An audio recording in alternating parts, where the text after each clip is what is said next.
Hey, welcome back everyone. It is now November 28th of 2020, and ever since the very end of the Skywalker saga, a lot of Star Wars fans around the world have been very intrigued about the future of the Star Wars franchise by Disney, Lucasfilm, Bob Iger, Chapek, George, John, and Dave, you name it. This is Mike Zero. Make sure to subscribe if you are new to the channel for future Star Wars content. Now, one thing about Disney Star Wars is that yes, we do know that they are working on tons of projects, be it TV shows or video games or movies at that, not to mention the books, novels, and comics.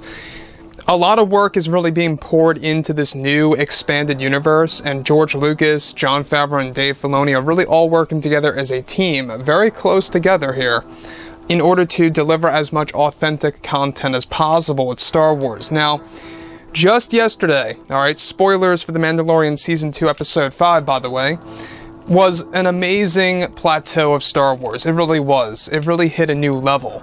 And it really set a new bar for the franchise. I believe that that episode, in and on itself, really dragged a lot of fans back into the franchise that were very much lost and confused as to what in the world was going on with the sequel trilogy. Now, beyond all of this, by far, one of the fan-favorite characters within the Skywalker saga, without a doubt, is Mace Windu, portrayed by Samuel Jackson, one of my all-time favorite actors out there, as well as one of my favorite characters in pop culture.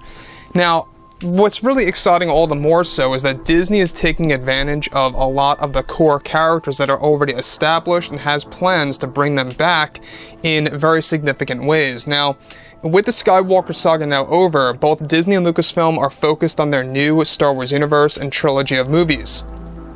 It's explained that currently both Bob Iger and Chapek are developing over a dozen Star Wars projects for Disney Plus alone. One of which is described to be a Mace Windu Star Wars TV series that is set to bring in Samuel Jackson to reprise his role as well as a younger Mace Windu by Michael B. Jordan in the new project. Now, it's described that one major focus for the Mace Windu Star Wars TV series is that Disney is developing a new apprentice for Mace Windu, a brand new student, if you will, that will be taught by Windu in the new project that they are aiming for a release sometime in 2024. Now, the plan by Lucasfilm is to give Mace Windu a different appearance by making him appear older in design, with a series of injuries including a mechanical arm, without any synthetic skin over it. So, mind you, alright, let's stop right here for a second, is that even George Lucas said this a couple of years ago, that it's very possible that Mace Windu survived, and Samuel Jackson even begged Kathleen Kennedy in front of millions of people at Star Wars Celebration watching this thing live, that, of course, he wanted Mace Windu to come back either to the big screen or to some extent in the universe. Obviously, that caught wind, and Lucasfilm picked up on that, and that's exactly where it kind of was pretty much, placed. That's where the seed was pretty much buried, and now it's beginning to blossom. We can see what they're doing with Mace Windu now by bringing him back into fruition. So further, it's described that Samuel Jackson is set to also portray Mace Windu in a brand new episode for The Mandalorian Season 4 in 2022 as a cameo, as an elderly man in the show to set up the Mace Windu Star Wars TV series. Michael B. Jordan is described to also have a master while he portrays the younger version of Mace Windu in the new show that will dive more into the secrets of Windu's past that fans never knew about. George Lucas is said to have control over the new Mace Windu design for the project and will also be giving him two lightsabers, the traditional purple one that we have, as well as a brand new design. So a lot of work is being poured into this to really make the characters a little bit more different. Now, for Season 4, Jon Favreau is planning for Ahsoka Tano to have a yellow lightsaber blade. It could very well have something to do with the fact that her lightsaber fell into the water on the world of Corvus when she was in that major lightsaber battle. So that could have very well been as to why she's going to get that yellow blade in Season 4, but we'll have to wait and see.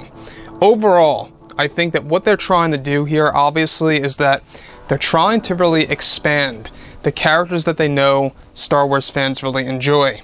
Mace Windu, Ahsoka Tano, Darth Vader, Anakin, Luke, and at the same exact time, introducing new characters. You see what they did there, right? They made a show called The Mandalorian. They introduced The Mandalorian, Din Djarin. Then they're evolving into having sequences with Boba Fett, Bo Katan, Ahsoka Tano, and more to come in future seasons. So this is all only getting started. This is just the beginning of this new universe and how Disney is going to be treating Star Wars from this point on forward. They're going to act as if the sequel trilogy never existed and build everything from the ground up. And that's the way to go about doing things, to kind of just forget about the past and just focus on what's ahead. So, like I've said before in the past, guys, drop a comment below. Let me know what you think about all of this in the comments, and if you guys did enjoy the content for today, do make sure to drop a thumbs up on this video to support the channel. I thank you all so very much for the kind support, and I'll catch you guys next time.